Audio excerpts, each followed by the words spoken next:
নমস্কার সকলকে, আমি Nabanita and welcome back to my winter garden series, যার আজকে পার্ট 10। তোমরা সবাই জানো, আর এতদিন থেকে আমি যে সিরিজটা স্টার্ট করেছি সেটা হচ্ছে আমার এই একদমই বোরিং ছাদ বাগানটাকে শীতের একটা নতুন ছাদ বাগানের রূপ দেওয়া। এই ভিডিওটায় আজকে আর তেমন কোনো ইনফরমেশান দেওয়ার নেই। এই ভিডিওটাতে শুধুই আমি দেখাবো যে আমার ছাদ বাগানের কাজ কত দূর চলছে বা কতটা হয়েছে। এখনও এই যে কয়েকটা গ্রো ব্যাগে মাটি ভর্তি করা আছে, ওগুলোতে ছোট ছোট চারাগুলো বসাবো।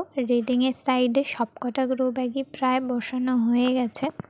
এই দিকটা বাকি ছিল, এই দিকটাও মোটামুটি হয়ে গেছে। এখনও এই সমস্ত কিছু রয়েছে, সেগুলো পরিষ্কার করতে হবে।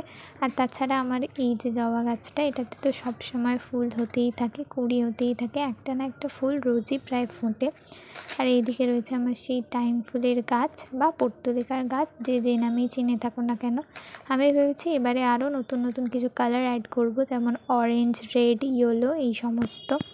তবে জানি না ছাদ বাগানের অবস্থা কী হতে চলেছে, কারণ আকাশে মেঘ, বৃষ্টি হওয়ারও কথা আছে। দেখা যাক কতটা কী হয়।